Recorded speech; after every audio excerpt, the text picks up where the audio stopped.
আবার লজ্জা লেগেছে আরেক জায়গায়, লজ্জায় কুণ্ঠাবোধ করেছি যখন বিদেশি বিভিন্ন আন্তর্জাতিক সংগঠন PEN Bangladesh, reporters without borders, human rights watch, বা international journalist of forum, IF I IFD, এরকম অনেক অনেক সংগঠন তারা নিন্দা জানিয়েছে, বিবৃতি দিয়েছে। লজ্জা লেগেছে এই কারণে যে দেশের মধ্যে সাংবাদিকরা কোনো কথা বলছে না, বাইরের সাংবাদিক সংগঠনগুলো কথা বলছে। কারাগারে কারাগারের স্বাদ নিয়ে এসেছেন। আ একটু বলুন তো আনিস আলমগীর আজকে যে কথাগুলি বলেছে, কথাগুলি শুনতে আপনার কেমন লেগেছিল? যে অ্যা ধরেন আমি যদি দেখি একদিকে বাংলাদেশের সাংবাদিকরা গণমাধ্যমগুলো আ সাংবাদিক সম্মেলন করছেন, মানে উদযাপন করছেন সাংবাদিকদের অধিকার উদযাপন করছেন। অন্যদিকে সাংবাদিকরা জেলে পচে মরছে এবং সেই নিয়ে তাদের কোথাও কোনো রকম বক্তব্য নেই। কি দেখছেন বাংলাদেশে? কি অবস্থা বুঝছেন আনিস আলমগীরের? সুতরাং আপনি যেমনটা দেখছেন আমিও তেমনটা দেখছি। আমার কাছে জিজ্ঞাসা করার কোনো প্রয়োজন নেই এবং সারা দেশের মানুষ দেখছে, বহির্বিশ্বের মানুষেরা দেখছেন। আপনি যে প্রশ্নটা করেছেন যে আনিস ভাই আজকে যে বলেছেন কোর্টে তার আইনজীবীর কাছে শুনানির পরে আইনজীবীর সাথে কথা বলেছেন যে তিনি কারাগারে কেউ কোনো কথা বলছে না। আপনি আমার অনুভূতিটা জানতে চেয়েছেন যে কেমন লাগছে? আমার তেমন কিছু লাগেনি। এখন এই অভিজ্ঞতা আমার আছে আগে, হ্যাঁ? আমি যখন প্রায় ৩ মাস কারাগারে ছিলাম, ঠিক একই মামলায় তো সন্ত্রাস বিরোধী আইন। অথ মানে আনিস ভাইয়ের সৌভাগ্য যে আ আমাকে যেভাবে বলা হয়েছে, ন্যারেটিভটা দেয়া হয়েছে রাষ্ট্রপক্ষের জায়গা থেকে, একেবারে আমার তো একেবারে অ্যাপিলেট ডিভিশন থেকে আমাকে জামিন নিতে হয়েছে। তো সেখানে বলা হয়েছিল যে সরকার উৎখাতে ষড়যন্ত্রে সশস্ত্র বিপ্লবের উদ্যোগ নাকি আমরা নিচ্ছিলাম মুক্তিযোদ্ধাদের সঙ্গে। তো এবং তখন দেখেছি এই বাংলাদেশের কোন সাংবাদিক সমাজ বলতে যা বুঝায়, সে সাংবাদিকদের পেশাগত অধিকার আদায়ের জায়গাগুলো কোনগুলা? প্রেস ক্লাব বা আ বিএফইউজে, বাংলাদেশ ফেডারেল সাংবাদিক ইউনিয়ন বা ঢাকা রিপোর্টার্স ইউনিটি ইত্যাদি, ইত্যাদি। তারা কোন কথা বলেনি। খারাপ লেগেছে এখানে। আবার লজ্জা লেগেছে আরেক জায়গায়, লজ্জায় কুণ্ঠাবোধ করেছি যখন বিদেশি বিভিন্ন আন্তর্জাতিক সংগঠন PEN Bangladesh, uh reporters without borders, human rights watch, বা international journalist of forum, IF I IFD, এরকম অনেক অনেক সংগঠন তারা নিন্দা জানিয়েছে, বিবৃতি দিয়েছে।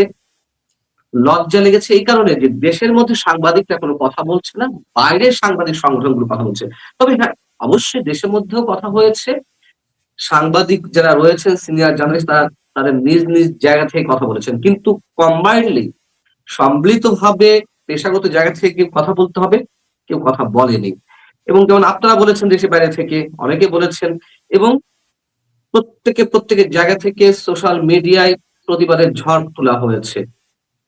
আনিস ভাইয়ের ক্ষেত্রেও সেটি ঘটেছে। আনিস ভাইয়ের ক্ষেত্রে যেটি ঘটেছে সম্পাদক পরিষদ একটি বিবৃতি দিয়ে দায় সেরেছে। মানে কেউ যে বলেনি একবারে তা নয়। সম্পাদক পরিষদ একটা বিবৃতি দিয়েছিল এই। এর বাইরে আর বাংলাদেশে কোন পেশাগত পেশাজীবী সংগঠন মানে সাংবাদিকদের পেশাগত জায়গা থেকে কোন সংগঠন কেউ নিন্দা জানায়নি, প্রতিবাদ জানায়নি, কেউ মুক্তি দাবি করেনি। আবার একই রকমভাবে আমার মতোই বিদেশি বিভিন্ন সংগঠন অ্যামনেস্টি ইন্টারন্যাশনাল সহ রিপোর্টার্স উইদাউট বর্ডার্স আরো বিভিন্ন সংগঠন নিন্দা জানিয়েছে, মুক্তি দাবি জানিয়েছে। এইজন্য আমি এই বিষয়টিকে নতুন করে ফিল করার কোনো আ বিষয় মনে করিনি। তবে এটাই তো বাস্তবতা। এই বাংলাদেশে যা চলছে এই মুহূর্তে কি? এটি তো আমরা দেখে অভ্যস্ত গত কয়েক দশক। যে লেজুর ভিত্তির যে সাংবাদিকতা, মনে করুন যে আওয়ামী লীগ সরকারের সময় যখন বিএফইউজ এর একটি অংশ আওয়ামীপন্থী, তারা নিশ্চুপ থেকেছে। আবার বিএনপি জামাতপন্থী যে অংশটি, তারা আবার সরব থেকেছে। অন্যান্য সংগঠনও তাই, অন্যান্য সাংবাদিক ক্ষেত্রেও তাই। আ এখন আ আবার একটি মনসুর আলম পান্না যদি এভাবে ঢালাও করে বলেন আমার মনে হয় ঠিক না। ধরেন রোজিনা ইসলাম যখন আটক হলো, তখন কোন সাংবাদিক সংগঠন, কোন সাংবাদিকটি শুনুন, রোজিনা তার ইসলামেরটা ক্ষেত্রে নিয়ে ওইটা রোজিনা ইসলামের বিষয়টা ছিল ওখানে কর্পোরেট পেশাদারিত্বের জায়গা ছিল।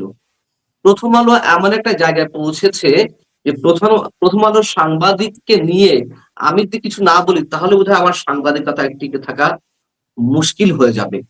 'প্রথম আলো'। আপনি এর বাইরে অন্য সাংবাদিকদের ক্ষেত্রে দেখান।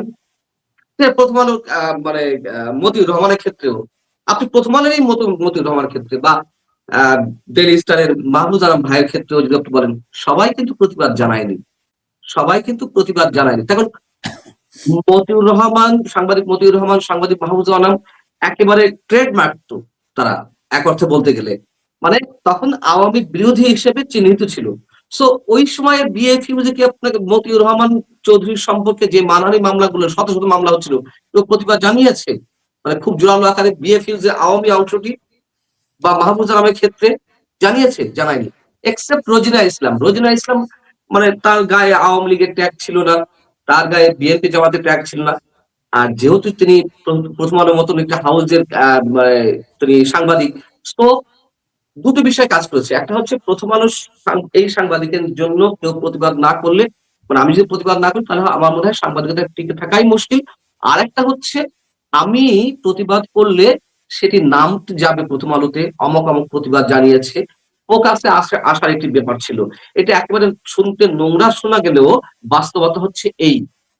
কিন্তু যেটি নিরেট বাস্তবতা যে এই যে দুটি অংশ, একটি অংশ সময় বুঝে চুপ থাকে, আবার কখনো সরব হয়, আবার ওই অপোজিট অংশের ক্ষেত্রেও আমি কথা আরেকটা এটি। জিনিস বলি। দেখুন, ধরেন মতিউর রহমান চৌধুরী তার বিরুদ্ধে মানহানির মামলা হয়েছে কিংবা মাহফুজ আলমের বিরুদ্ধে মামলা হয়েছে, মতিউর রহমানের বিরুদ্ধে মামলা হয়েছে।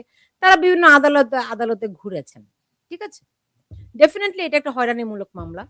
কিন্তু বিনা বিচারে মাসের পর মাস এই শ্যামল দত্ত, মোজাম্মেল বাবু, হ্যাঁ, শাহরিয়ার কবির 18 মাস ধরে তারা জেলে এবং কি কারণে? কোনো অপরাধ নাই, খুনের মামলায়। এরকমটি কি কোনোদিনও হয়েছে? না, হয়নি।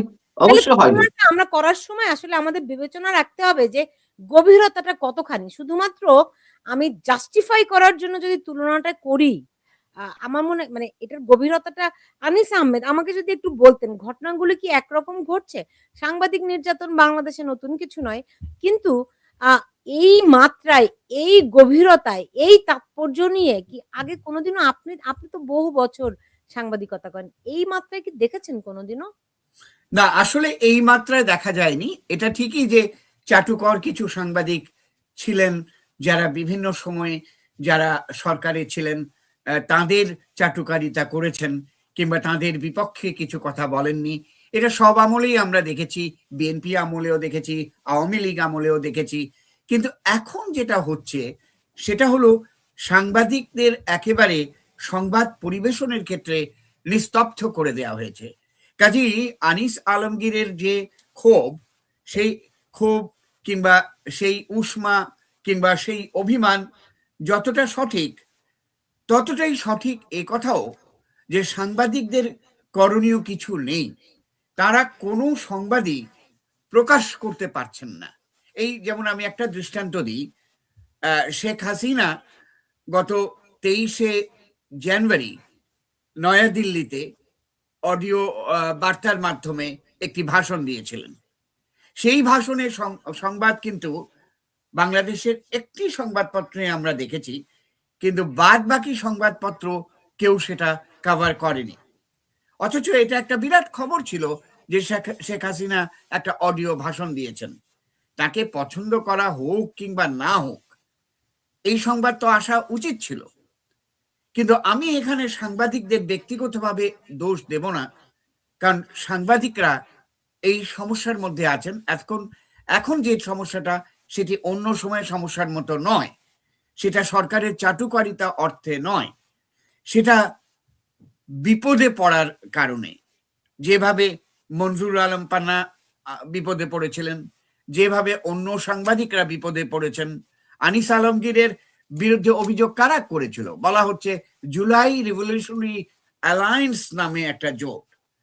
এগুলো সব ভুয়া জোট। এরা তার বিরুদ্ধে অভিযোগ করেছিল। এখন বলা হচ্ছে যে তার বিরুদ্ধে দুর্নীতির অভিযোগ আছে। কিন্তু দুর্নীতির অভিযোগ তো জুলাই রিভলিউশনারি অ্যালায়েন্সের করার কথা নয়। এই মামলাটি যারা করেছিল প্রাথমিকভাবে, তারা কিন্তু তার বিরুদ্ধে এই সাংবাদিক হিসেবেই তার বিরুদ্ধে মামলা করেছিল, তাকে সাংবাদিক হিসেবে গণ্য করে। এবং এই যে হত্যা মামলা, এটা তো একেবারেই ধারাবাহিকভাবে চালিয়ে দেওয়া হচ্ছে। আপনি শাহরিয়ার কবিরের কথা বলেছেন। আমরা জানি যে শাহরিয়ার কবির অত্যন্ত উচ্চবাক ছিলেন যুদ্ধ অপরাধীদের বিচারের ক্ষেত্রে। তিনি যুদ্ধ অপরাধীর বিচারের ব্যাপারে অত্যন্ত বলিষ্ঠ পদক্ষেপ নিয়েছেন। এখানে এই যুক্তরাষ্ট্র এসে তিনি বিভিন্ন সময় ভাষণ দিয়ে গেছেন, বিভিন্ন সেমিনার করেছেন। সেই শাহরিয়ার কবিরকে আটক করা হলো সম্ভবত খুনের মামলায়, এরকম। তো এই যে অবাক কাণ্ড, শাহরিয়ার কবিরকে কেন আটক করা হলো? কারণ শাহরিয়ার কবিরের বিরোধী যারা, অর্থাৎ যুদ্ধ অপরাধী যারা কিংবা তাদের উত্তরাধিকারীরা, তারা বলছে যে এই লোকটাকে গ্রেপ্তার করতে হবে। কাজেই সাংবাদিক হিসেবে কেবল নয়, বিভিন্নভাবে মানুষের উপর একটা চাপ রয়েছে, যে জন্যে সাংবাদিকরা কিন্তু মুখ খুলতে পারছেন না। হাসিনার আমলে সমস্যা ছিল, কিন্তু তারপরেও সাংবাদিকরা অনেকে মুখ খুলেছেন, কিছু চাটুকর সাংবাদিক ছাড়া। কিন্তু এখন তো প্রাণের ভয়, এখন তো কারারুদ্ধ হওয়ার ভয়, নানান রকমের ভয় বিরাজ করছে। এবং এর কারণে একটা সুফলই আমরা লক্ষ্য করছি, সেটা হলো এই আপনার মতো সোশ্যাল মিডিয়াগুলো আগের চাইতে অনেক বেশি অ্যাক্টিভ, আগের চাইতে অনেক বেশি সক্রিয় হয়েছে। এই সামাজিক মাধ্যমে অনেক কথা বলা যাচ্ছে, কিন্তু সংবাদপত্রে তো ছাপানো যাচ্ছে না। আমি আগেই বলেছি যে কোনো দিবসেই কিছু, বঙ্গবন্ধুর নাম বাদ দিন, এমনকি অন্য কি কোনো ব্যাপারেও ছাপা হলো না। আমি তো বললাম যে শেখ হাসিনা ভাষণ দিয়েছিলেন, এটা তো নিউজ হিসেবে আসতে পারতো। একটি খবরের কাগজে আমি দেখেছি জি, ছোট করে, জি। কিন্তু অন্য কোনো ঠিকই খবরের বলেছেন। কাগজে তবে আসেনি। মঞ্জুর আলম পান্না কিন্তু একটি কথা খুবই মানে সত্য বলেছেন। সেটি হচ্ছে যে একটা কর্পোরেট মিডিয়ার যে প্রভাব সেটি অনেক তীব্র। ধরেন 'প্রথম আলো', 'ডেইলি স্টারে' যেই আ উম আগুন দেয়া হলো, এরপরে এই এই দুটি প্রতিষ্ঠানের সাংবাদিকরা যেরকম শোরগোল শুরু করলেন, তারপরে তাদের সঙ্গে অন্যরা যেভাবে করে প্রতিবাদে শামিল হলো, সেটি তো কর্পোরেট কালচারেরই অংশ। এখন যতটুকু প্রতিবাদ আমরা দেখি মঞ্জুর আলম পান্না, সেটি তো এই দুটি প্রতিষ্ঠানের কারণেই। অন্য প্রতিষ্ঠানে আগুন দিলে তো তাদের কিছু হয় না। কারণ এরকম ৫ই আগস্টের পরে ৫ই আগস্টের পরে সময় টিভিতে আগুন দেওয়া হয়েছে, এটিএন নিউজে আগুন দেওয়া হয়েছে, অসংখ্য প্রতিষ্ঠান ৭১ পুড়িয়ে দেওয়া হয়েছে, তাই না? তো তখন কিন্তু তারা কোনো ট্রু শব্দটিও করেননি। মঞ্জুর আলম পান্না। তখনকার কথা না হয় বাদই দিলাম। আপনি যখন কথা বলছিলেন যে সময় টেলিভিশন যেদিন আগুন দেওয়া হলো একেবারে ৫ই আগস্ট রাতে, ৭১ টেলিভিশনও একই অবস্থা করতে যাচ্ছিল। ডিবিসিতে আগুন দেওয়ার জন্য প্রস্তুতি নেওয়া হয়েছিল। কারো, কারো মাধ্যমে সেটা ঠেকানো হয়েছে, সেগুলো আমরা জানি। বিষয় হচ্ছে জনকণ্ঠ যে অনেকদিন পরে, সে ৫ই আগস্ট অনেকদিন পরে এসে দখল হয়ে গেল একটি ব্যক্তি প্রতিষ্ঠান। কেউ তো কোনো কথা বলল না।